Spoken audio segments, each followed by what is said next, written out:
और जाति जनगणना वैज्ञानिक तरीके से हो, लिपापोती नहीं हो और सही आंकड़ों के आधार पर 50% की सीमा को समाप्त किया जाए और निजी क्षेत्रों में भी आरक्षण को, भागीदारी को सुनिश्चित किया जाए। यह डबल इंजन जो है ना, पूरा गुजरात की तरफ घुमा हुआ है।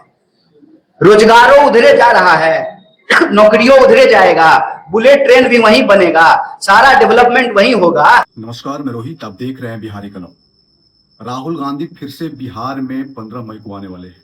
कन्हैया कुमार ने प्रेस कॉन्फ्रेंस करके बताया है कि अब कांग्रेस बिहार में शिक्षा को लेकर छात्रों से संवाद करेगी, हॉस्टल जाएंगे, लोगों से मिलेंगे, बिहार घूमेंगे। कन्हैया कुमार ने पूरी जानकारी को दिया है और बताया है कि अब जातीय जनगणना में अगला स्टेप हम लोग बिहार में कैसे क्या करना है, उस पर भी चर्चा करेंगे, उस पर भी बात करेंगे। साथ ही आरक्षण में 50% की सीमा को भी खत्म किया जाएगा। इन्होंने कहा है कि राहुल गांधी आएंगे, लोगों से बातचीत करेंगे और हम लोग शिक्षा को लेकर, जिस तरह से बिहार में शिक्षा में डिग्री 3 साल की डिग्री 5 साल 7 साल में दिया जाता है, उस पर हम चर्चा करेंगे। सवाल तो बहुत लाजमी है, बहुत दिनों से है शिक्षा को लेकर, लेकिन कांग्रेस शिक्षा को लेकर अब जागी है। कन्हैया कुमार ने पूरे प्रेस वार्ता में क्या कुछ कहा है राहुल गांधी को लेकर, कांग्रेस के अगले कदम को लेकर, बिहार में लोग अब पूरी तरह से कांग्रेस की केंद्रीय नेतृत्व टीम उतरने वाली है। चुनाव नजदीक है तो अब ये लोग पूरे बिहार में घूमेंगे, इनके क्या मुद्दे हैं, एजेंडे हैं। आइए हम सीधा कन्हैया कुमार के प्रेस वार्ता को, उन्होंने क्या कुछ कहा है, क्या क्या उनका मांग है, राहुल गांधी कब आने वाले हैं, कहाँ उनका कार्यक्रम होगा, कैसे क्या होने वाला है, इनकी प्रेस वार्ता को आप सुने। आपके समक्ष में 5 प्रमुख बिंदु को रखा है। पहला बिंदु ये है कि कांग्रेस पार्टी आगामी 15 तारीख से पूरे बिहार में न्याय संवाद की श्रृंखला शुरू करनी जा रही है। और यह जो न्याय संवाद की श्रृंखला है, इसमें हमारा सबसे पहला विषय जो है वो शिक्षा का सवाल है। इसी तरह से नौकरी का सवाल, भागीदारी का सवाल और समाज के जो अलग अलग सेक्शन के लोग हैं उनके बीच में कांग्रेस पार्टी जाएगी, उनके साथ संवाद करेगी, उनके दुख तकलीफ को सुनेगी और उसी के आधार पर हम न्याय पत्र तैयार करेंगे। और उस न्याय पत्र के आधार पर आने वाले दिनों में, चाहे चुनाव हो, हमारी सरकार बने या किसी और की भी सरकार बने, उन न्याय को लागू करने के लिए कांग्रेस पार्टी प्रतिबद्ध है।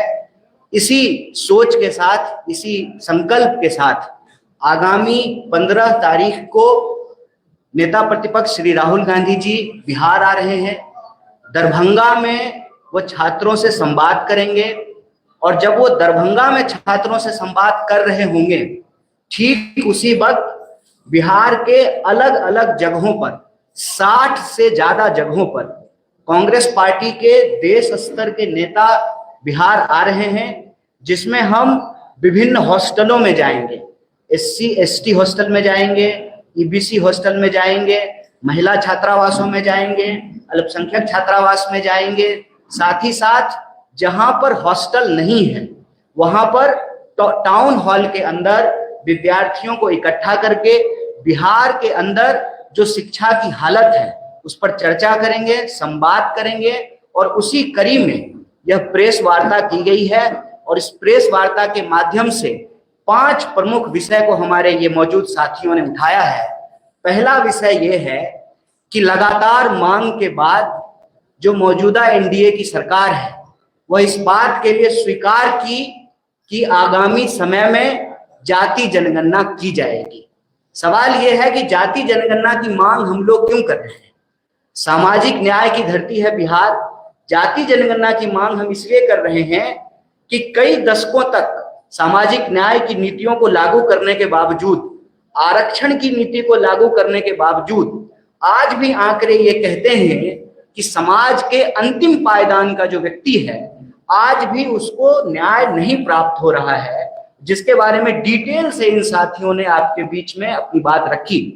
तो जो जाति जनगणना है, उस जाति जनगणना का अगला कदम यह है कि यह जो 50% की सीमा है, इस सीमा को समाप्त कर दिया जाए।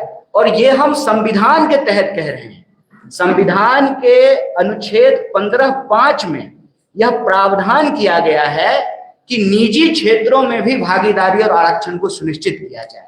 तो पहला मांग यह है कि जाति जनगणना हो और जाति जनगणना वैज्ञानिक तरीके से हो, लिपापोती नहीं हो, और सही आंकड़ों के आधार पर 50% की सीमा को समाप्त किया जाए और निजी क्षेत्रों में भी आरक्षण को, भागीदारी को सुनिश्चित किया जाए।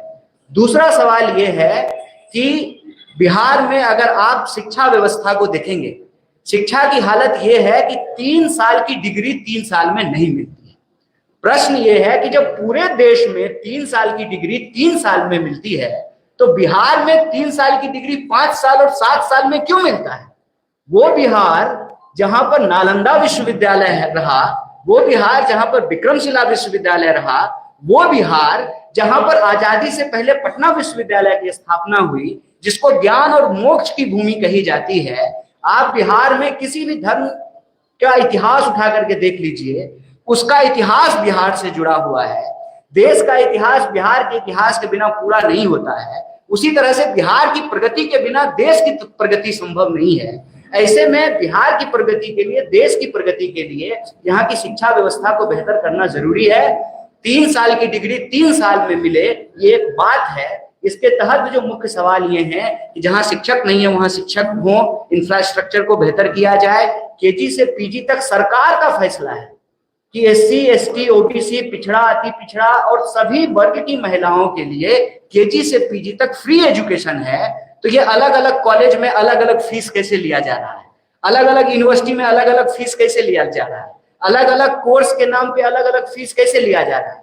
आप बीएड का फीस उठा करके देख लीजिए, आप बीबीए का फीस उठा करके देख लीजिए, आप मास कॉम का फीस उठा करके देख लीजिए।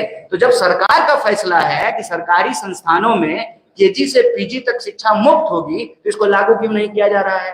बिहार में प्लेसमेंट सेल को क्यों नहीं लागू किया जा रहा है? बार बार क्यों पेपर लीक हो रहा है?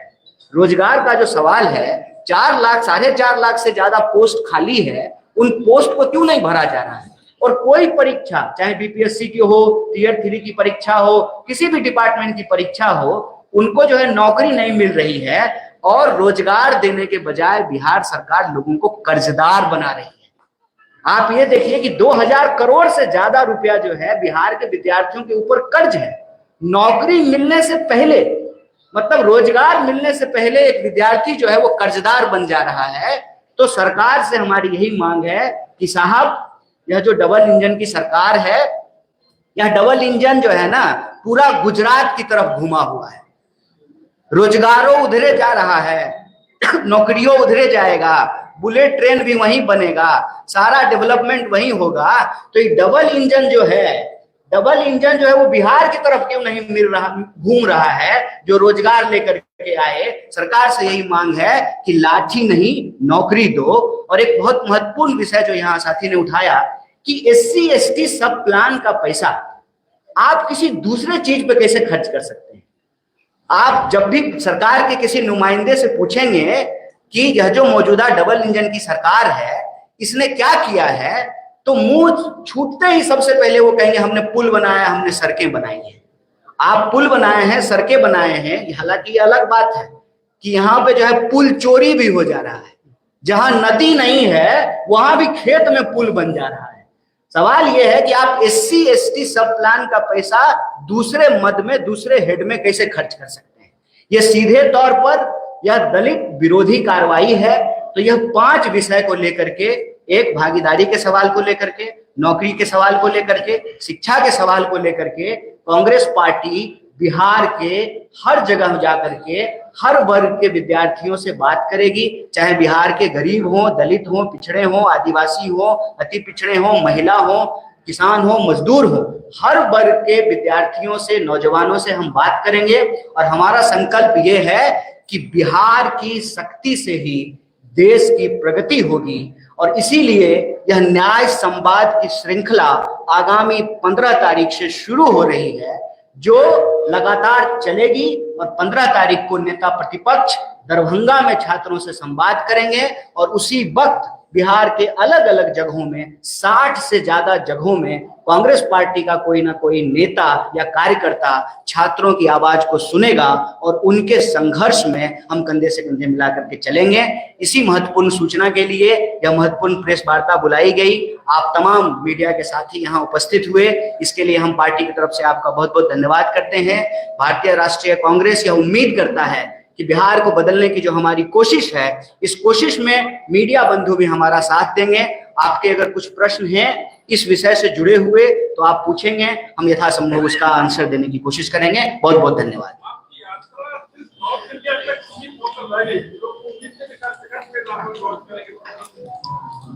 हमारी यात्रा जो पलायन रोको नौकरी दो यात्रा थी, उस वक्त ही हमने कहा था कि हम अलग अलग तरीके से लोगों से जुड़ने का काम करेंगे। वह जो यात्रा शुरू हुई है उसी का अगला पड़ाव ये है कि अब हम पद यात्रा करने की बजाय अलग अलग जिलों में, अलग अलग हॉस्टलों में, अलग अलग ब्लॉकों में जाएंगे और वही शिक्षा, नौकरी और भागीदारी के सवाल पर लोगों से संवाद करेंगे। तो यह जो सतत संघर्ष है उसी का अगला पड़ाव है। क्या आप इतना यात्रा कर रहे हैं, आप इससे पहले भी यात्रा कर चुके थे, अब भी यात्रा कर रहे हैं, क्या पहले का जो यात्रा है वो फ्लॉप हो रहा है या फिर से आप लोग चेंज कर रहे हैं, तो आप इस तरीके से करेंगे, पद यात्रा नहीं करेंगे, अब लोगों से मिलते वहां जाएंगे, तो क्या फ्लॉप हुआ है? नहीं, फ्लॉप कोई सिनेमा थोड़ी है, संघर्ष है। फ्लॉप और एक दिन का जवाब दे, फ्लॉप और हिट का कोई बात नहीं है, संघर्ष है, संघर्ष सतत होना चाहिए। पलायन रोको नौकरी दो यात्रा जो है वो कल्मिनेट हुई बिहार में, 16 जिलों में हम लोग गए थे। बाकी जो क्षेत्र छूटे हैं, यह जो न्याय संवाद है इसके माध्यम से हम लोग जाएंगे और हर वर्ग, हर जाति, हर वर्ग किसी को नहीं छोड़ेंगे, सबके साथ जो है हम लोग संवाद करेंगे। और वह जो संघर्ष में जो सवाल हम लोगों ने कलेक्ट किया लोगों से, उसी के आधार पे अभी देखिए अलग अलग वर्ग का प्रतिनिधित्व करने वाले लोगों ने उस बात को यहाँ रखा है और लगातार लोगों से संवाद करके यह जो संघर्ष की प्रक्रिया है उसको आगे बढ़ाएंगे। और हमारा संकल्प ये है कि न्याय सुनिश्चित होने तक यह यात्रा जारी रहेगी। तो आप कन्हैया कुमार को सुन रहे थे, इनकी जो मांग थी, इनके नेता राहुल गांधी को लेकर इनका प्रेस वार्ता था। अब देखना होगा कि कांग्रेस चुनाव को लेकर क्या रुख अपनाती है। आप बने रहिए बिहारी क्लब पर। अगर फेसबुक, इंस्टाग्राम पे देख रहे हैं तो फॉलो, यूट्यूब पे सब्सक्राइब करें। तब तक के लिए नमस्कार।